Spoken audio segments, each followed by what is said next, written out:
Film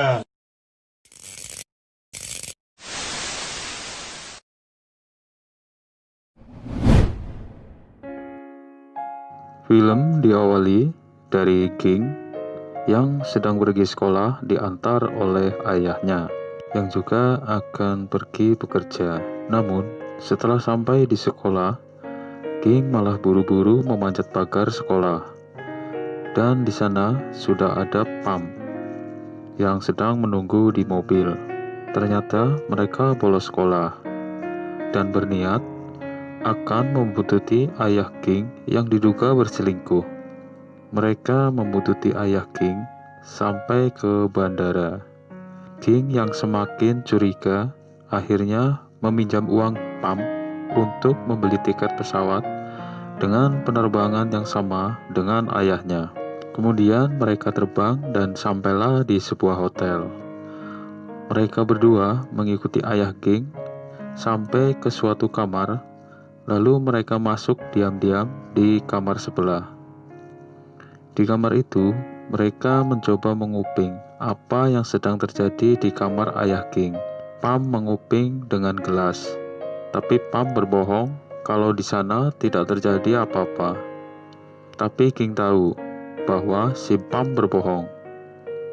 Saat King ingin mencoba menguping, si Pam malah menghalanginya. Lalu King bertanya, "Apakah separah itu sampai-sampai aku tak boleh mendengarnya?" Pam tidak menjawab pertanyaan King yang sudah mulai menangis. Akhirnya mereka pun pulang. Di pesawat, King menangis sambil menutup kepalanya dengan selimut.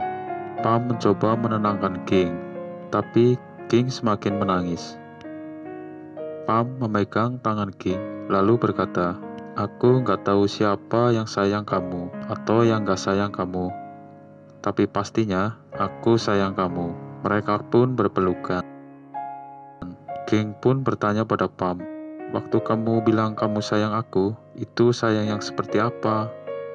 Pam ingin melepas pelukan, tapi King menahan, dan Pam pun menjawab, "Sebagai sahabat." King langsung melepas pelukan. Dia agak kecewa.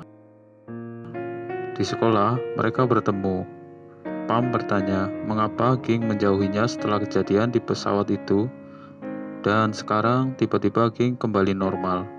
Selang beberapa waktu, King tiba-tiba berkata kalau dirinya sudah berpacaran dengan Lois. Disinilah Pam merasa cemburu.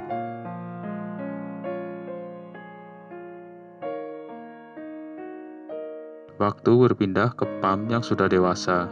Pam bekerja sebagai pramugara, dan di saat berkumpul dengan pria yang masuk dalam friendzone, lalu mereka tos sambil berkata berapa lama mereka masuk dalam friendzone. Ada yang baru setahun, 3 tahun, dan 5 tahun. Ketika mendengar Pam berkata 10 tahun, semuanya pun kaget. Kemudian Pam melanjutkan cerita friendzone-nya. Ternyata Pam tak se-friendzone itu. Dia adalah seorang playboy. Waktu berpindah saat Pam menemani King saat baru putus dari Lois. Kemudian Pam menghibur King, dan King kembali membaik. King kembali berpacaran dengan pria yang bernama Ted. King pun memamerkan pacarnya kepada Pam di sebuah pesta. Di pesta itu, Ted yang sedang bernyanyi di atas panggung lalu menghampiri King dan Pam, lalu mengajak King bernyanyi di atas panggung. Karena keasikan menyanyi, King pun jatuh dan kakinya patah. Ketika dia dibawa di ambulan, petugas mengatakan hanya boleh 1 orang yang menemani. Pam dan Ted sama-sama ingin masuk. Lalu King memanggil Pam. Dengan pedenya, Pam mau naik. Tapi ternyata King bermaksud menyuruh Pam masuk ke pesta aja. Akhirnya Ted menemani King. Di momen ini, Pam kembali sadar. Ada batasan antara sahabat dan pacar. Saat Pam sedang beribadah dengan gebetannya, tiba-tiba King menelpon, yang membuat Pam kaget ketika King menduga dirinya hamil. Lalu Pam meninggalkan gebetannya itu dan pergi menemui King yang sedang berada di Malaysia. Sesampainya di sana, mereka melakukan tes pack, dan ternyata King tidak hamil. Pam pun kembali lega mendengar hal ini. Kemudian mereka berbincang-bincang.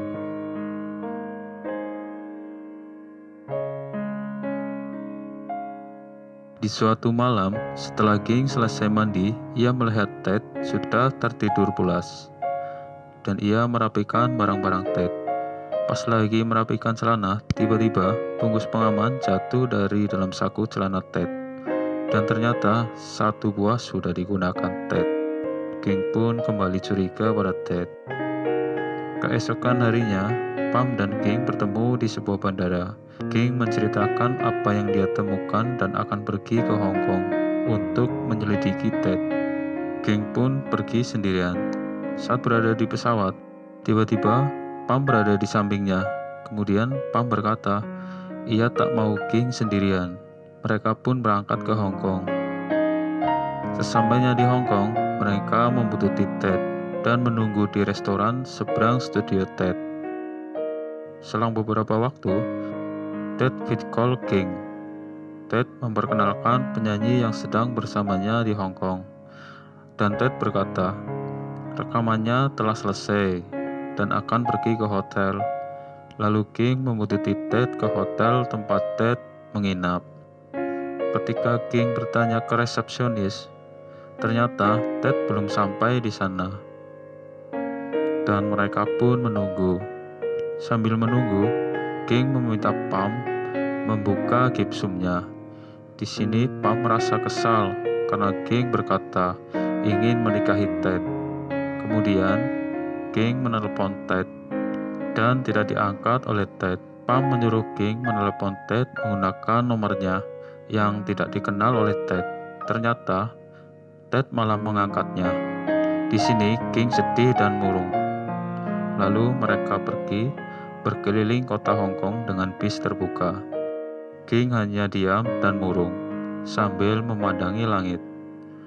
Pam mencoba menghibur, tapi King tak mempedulikannya. Lalu tiba-tiba King berdiri dan tangannya memegang papan iklan dan bergantung di sana sambil menangis kencang. Pam yang panik langsung menyuruh si sopir untuk mundur dan akhirnya King berhasil diselamatkan di pelukannya.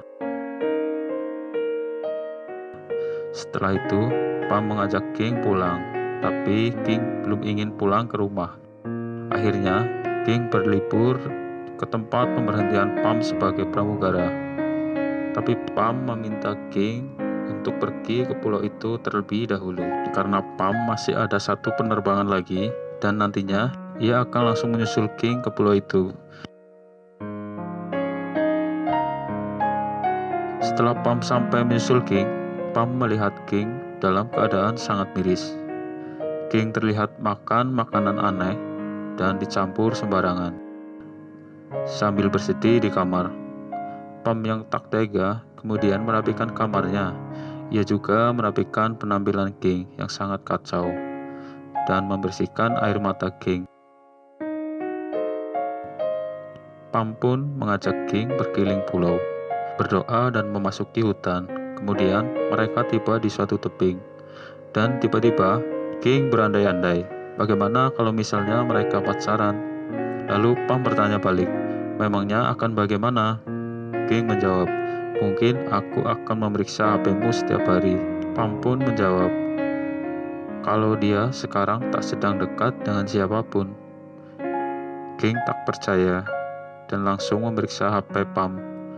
Pam tersenyum dan berkata, kenapa mau ngecek HP-ku? Kamu kan bukan pacarku. Setelah itu, mereka melanjutkan perjalanan. Di motor, mereka diganggu oleh monyet liar yang berada di jalan. Di sore harinya, mereka menikmati pantai yang indah. Di sini, Pam dan King tidak banyak bicara, hanya senyum-senyum dan tawa. Setelah itu, King mengajak Pam untuk minum bir di kamarnya. King mengajak Pam masuk ke kamar mandi. Di sini terlihat King menggoda Pam. Begitu sebaliknya. Sampai pada suatu momen mereka akan berciuman, namun tak jadi. Ternyata King hanya ingin membalas dendamnya kepada Ted yang sudah berselingkuh. Pam yang merasa hanya dimanfaatkan King menjadi marah dan berkata, "Selesaikan dulu urusanmu dengan Ted dan jangan jadikan aku alat untuk membalasnya. Kamu tahu jelas aku tuh sayang kamu. Lalu, kau pikir dengan begitu, kamu bisa berbuat semaumu?" Dan ia pun keluar kamar mandi.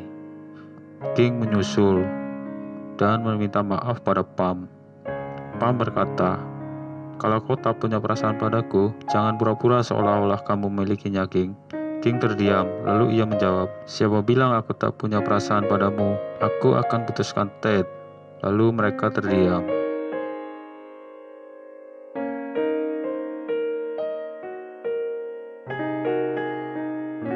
Dan ketika di tempat tidur, Pam berkata, "Kalau urusanmu sudah selesai dengan Ted, kita bertemu di tempat ibadah."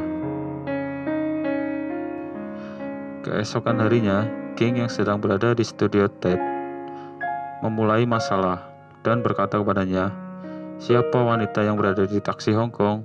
Ted pun berkata jujur kalau ia sudah melakukan hal-hal yang lebih. Mendengar kejujuran Ted, King malah menangis dan akan memberikan satu kesempatan lagi pada Ted. Pam sudah menunggu King di tempat ibadah. Tak lama kemudian, King datang. Lalu mereka beribadah bersama. Di sini Pam sadar dan bertanya, "Jadi Ted nggak selingkuh ya?" Lalu King menjawab, "Aku ingin memberinya satu kesempatan lagi." Mendengar hal ini, Pam sedih dan mulai mengeluarkan air mata dan berkata, "Sialan kau." King menjawab, "Jadi sahabat aja udah cukup kan?" Pam membalas, "Makan tuh sahabat." Pam sedih dan pergi. Lalu King menyusulnya dan berkata, "Kau itu sangat penting bagiku. Kalau kita pacaran terus putus gimana?" Pam membalas, "Siapa yang tahu kalau kita akan putus atau enggak? Siapa yang tahu masa depan kita?" King menjawab, "Aku cuma tak ingin mengambil resiko kehilanganmu, Pam." Pam membalas, "Harusnya dari awal aku tak memintamu sebagai sahabat. Aku tak bisa bertahan seperti ini lagi, King." Pam terus berjalan pergi. Kemudian King berkata, "Kalau suatu saat kau punya pacar, apa kita bisa menjadi sahabat lagi?" Tapi Pam terus berjalan dan tak mempedulikan King. Lalu Pam menghampiri King dan berkata, "Kalau kau terus mengikutiku, aku akan menciummu." Dan King pun hanya terdiam menangisi Pam yang terus berjalan meninggalkannya. Pam pun tak mampu menahan kesedihannya. Ia menolak telepon King. Adegan berpindah dengan Pam yang sedang bersama teman-teman friendzone-nya. Mereka bertanya pada Pam, bagaimana cara Pam melewati masa-masa itu? Pam menjawab, ia berusaha melupakan masa-masa bersama King. Begitu juga King saat bersama Ted, ia selalu teringat masa-masa bersama Pam. Saat Pam sedang menceritakan hal itu pada teman-temannya, tiba-tiba King muncul di belakang Pam. Spontan, para friendzone itu mencoba mengusir King agar tak mengganggu Pam dan berkata, "Hei, dia sudah tak ingin bersahabat denganmu." King pun menjawab, "Ya, aku pun juga tak mau lagi jadi sahabatnya." Adegan berpindah ke Pam yang sedang bersepeda. Dan dari jauh, ia melihat King, tapi ia berusaha cuek. Kemudian, King menyusul Pam. Namun, Pam berusaha membuang mukanya. Sampai akhirnya